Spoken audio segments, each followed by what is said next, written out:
नमस्कार आदाब, मैं हूं फिशरीज एक्सपर्ट रिनी। हमारे चैनल RSM एक्वा में आपका स्वागत है। अभी तक हमने बात किया था स्टॉकिंग डेंसिटी के बारे में, पॉन्ड प्रिपरेशन के बारे में, पॉन्ड कंस्ट्रक्शन के बारे में। इसके बाद जो इम्पोर्टेंट चीज़ आती है वो है हमारा फ़िश फीड, यानी कि हम अपनी मछली को खिलाएंगे क्या। हम स्टॉकिंग करें चाहे IMC की, एक्जॉटिक कार्प की, कैटफिश की या किसी भी स्पीस की हम अगर स्टॉकिंग करते हैं तो हम उन्हें फीडिंग क्या देंगे, उनका बिहेवियर क्या है, उनका नेचर कैसा है और उस हिसाब से हमें क्या क्या फीडिंग देनी चाहिए। तो इस वीडियो में हम आपको सब बताएंगे। तो इस वीडियो को लास्ट तक देखें और हमारे चैनल को सब्सक्राइब करें। तो फिश फीड में हमारा जो हम कह सकते हैं कैटेगरी वाइज अगर बात करें तो सबसे पहले आता है हमारा नेचुरल फीड, यानी कि जब हम लो डेंसिटी डालते हैं। मैंने इससे पहले वीडियो में आपको बता दिया है, डेंसिटी स्टॉकिंग डेंसिटी के बारे में आपको जानना है तो डिस्क्रिप्शन बॉक्स में आपको लिंक मिल जाएगा उस वीडियो का, आप वहाँ से देख सकते हैं। तो जब हम लो इनपुट डालते हैं यानी कम डेंसिटी में हमारी फ़िश स्टॉकिंग करते हैं तो हमें उसमें फीडिंग कराने की ज़रूरत नहीं पड़ती, हमें आर्टिफिशियल फीड नहीं डालना पड़ता। उस केस में हमारी मछलियाँ क्या खाती हैं, तो ये हमारा इसे हम प्राइमरी फूड यानी कि हमारे जो फ़िश है, रोहू, कतला, IMC है, एक्जॉटिक कार्प्स है, ये सब हर्बीवोरस फिशेस होती हैं यानी कि शाकाहारी मछली होती हैं। तो हमारे पॉन्ड में जो प्लैंकटन होता है, फाइटोप्लैंकटन होता है, जू प्लैंकटन होता है, तो वो इन सब चीज़ों को खाती है। हमारे जो तालाब की प्रोडक्टिविटी होती है, नेचुरल प्रोडक्टिविटी, इसे खा के बढ़ती है। तो ये हर्बीवोरस फिशेस हैं, तो इसको हमारा जो प्लैंकटन है उसे आसानी से कंज्यूम करते हैं, तो हमें आर्टिफिशियल फीड डालने की ज़रूरत नहीं पड़ती है। और हमारी जैसे कि हमने बात की शाकाहारी मछली है तो हम इन्हें 3-6 स्पीसीज़ में डालते हैं, कोई प्रॉब्लम नहीं होती। ये एक दूसरे को खाती नहीं है या किसी दूसरी मछली के बच्चों को नहीं खाती हैं, तो इसमें हमें कोई भी प्रॉब्लम नहीं होता है। और हमारा जो तालाब की प्रोडक्टिविटी, अगर हम नेचुरल फीड नहीं दे रहे हैं, आर्टिफिशियल फीड नहीं दे रहे हैं, तो हमें इस बात का ज़रूर ध्यान रखना है कि हमारा जो पॉन्ड है उसमें प्लैंकटन की अवेलेबिलिटी अच्छी बनी रहे। अगर प्लैंकटन कम होगा, हम आर्टिफिशियल फीड उसको हम अपनी तरफ से कोई फीड फ़िश को दे नहीं रहे हैं, प्लैंकटन भी कम होगा तो हमारी फ़िश की ग्रोथ नहीं होगी और हो सकता है इम्यूनिटी ख़राब होने से डिसीज़ हो जाए। तो इस केस में हमें क्या करना है, अपने जो पॉन्ड है उसका प्रोडक्टिविटी का ध्यान रखना है। नेचुरल प्रोडक्टिविटी यानी कि जो प्लैंकटन है वो हमेशा उसमें अच्छे से बरकरार रहे, इसके लिए हमें काउ डंग यानी कि जो हमारा खाद है उसे समय समय पे डालते रहना है, ताकि प्लैंकटन कम ना हो और बिना फीड दिए ही हम अपनी फ़िश का कल्चर कर सकें। तो जो हमारा प्लैंकटन है ये हमारा हो गया प्राइमरी फूड, और ये हर्बीवोरस फिशेस के लिए। अब आती है कार्निवोरस फिशेस हैं, तो इसमें हमारी है कैट फिशेस, मांगुर हो गई, पेंगेसियस हो गई, हाई वैल्यू फिशेस हैं, सिंगी है, मुरल है। तो ये सब फिशेस प्लैंकटन नहीं खाती हैं, तो इनके लिए जो हमारा अभी जो हमारा मार्केट में है वो आर्टिफिशियल फीड अवेलेबल है। हमारा फ़िश फीड पेलेट्स आ रहे हैं, हम उन्हें अपने फ़िश को फीडिंग के लिए यूज़ करते हैं। इसमें हमारा जो फ़िश पेलेट है ये दो तरीके का होता है, 2 प्रकार का है, सिंकिंग फीड और फ्लोटिंग फीड। सिंकिंग यानी होता है डूब जाना, सिंक यानी डूब जाना। तो हमारे ऐसे दाने जो डूब जाते हैं वो सिंकिंग फीड में आते हैं, और फ्लोटिंग फीड यानी कि जो दाने तैरते रहते हैं, लंबे समय तक तैरते हैं, ये इसलिए बनाया गया है। ये 2 कैटेगरी जो है हमारे जो फिशेज हैं उनकी भी कैटेगरी है, वो हमारा जो पॉन्ड है उसके अलग अलग लेवल पे रहती है। बात करें IMC की, तो IMC में जो हमारी कतला है वो टॉप फीडर है, यानी कि हमारे तालाब का जो टॉप मोस्ट पोर्शन है उसमें रह के फीड करती है।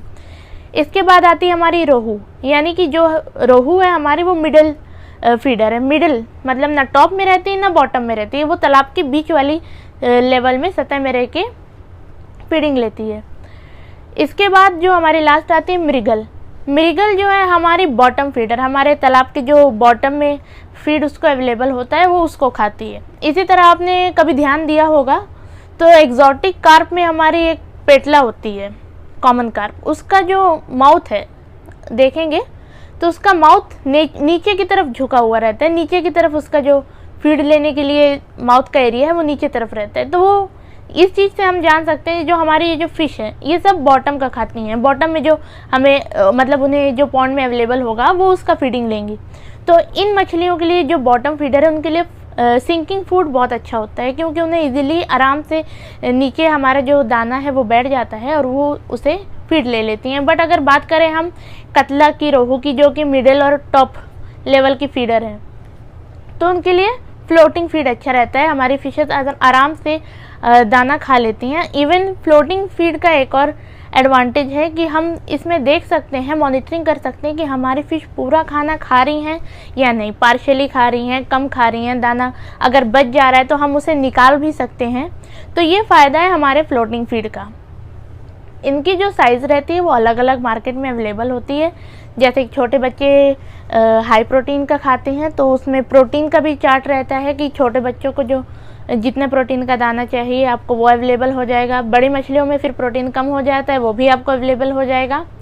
तो ये सब एडवांटेजेस, पूरी अवेलेबिलिटी हमारा आर्टिफिशियल फीड में।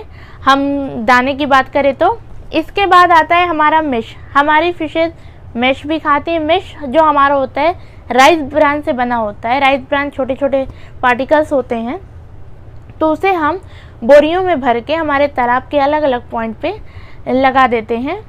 मेश का जो हमारा जो फीड है इसमें हम groundnut oil cake, mustard oil cake,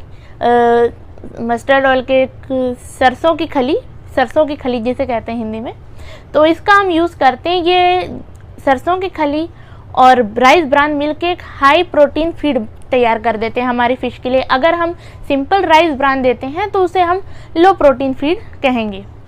तो ये जो रेशियो होगा हमारे मैश का, यानी कि हमारे राइस ब्रान और ग्राउंड नट ऑयल केक या फिर मस्टर्ड ऑयल केक का, वो 50:50 का होगा। यानी कि 50% हमारा राइस ब्रान रहेगा तो 50% हमारा जो मस्टर्ड ऑयल केक है या ग्राउंड नट ऑयल केक है उसका कंपोजिशन रहेगा। साथ ही साथ मेश में हम मल्टीविटामिन पाउडर आते हैं, हमारा विटामिन आता है, उसको ऐड कर सकते हैं।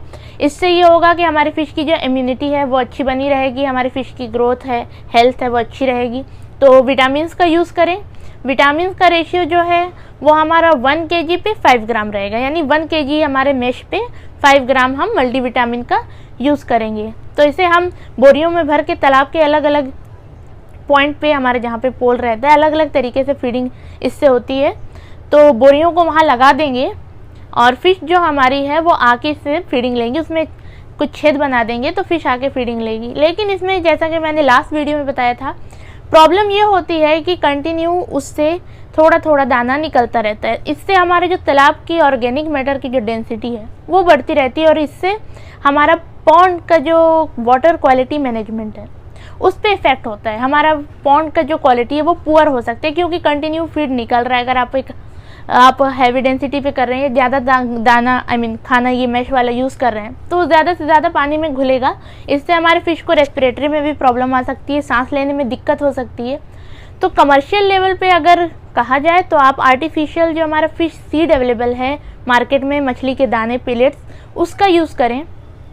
और जो आप फीड हमारा जो पेलेट्स यूज़ कर रहे हैं तो उसको भी आप अच्छी कंपनी का लें। बहुत सारी लोकल कंपनियां भी होती हैं, तो उनके फीड में प्रॉब्लम ये आती है कि जैसे हमने फ्लोटिंग फीड लिया, हम जैसे ही उसको पानी में डालते हैं अपनी फ़िश को फीडिंग कराने के लिए, तो वो कुछ ही समय में घुल के बैठ जाता है या पानी में घुल जाता है। तो ऐसे नहीं, अच्छी कंपनी का लें, डेजिग्नेटेड कंपनी का लें, जिससे कि हमारा जो फ्लोटिंग फीड है वो भी एक टाइम तक फ्लोट करता रहे, ये पानी में घुल मत जाए, ताकि अगर हमारे फ़िश कुछ परसेंटेज अगर नहीं खाते हैं तो हम उसे नेट से, पानी से निकाल सकें। तो वाटर क्वालिटी मेंटेन करना बहुत ज़रूरी है, उसके लिए आप कमर्शियल फीड दें।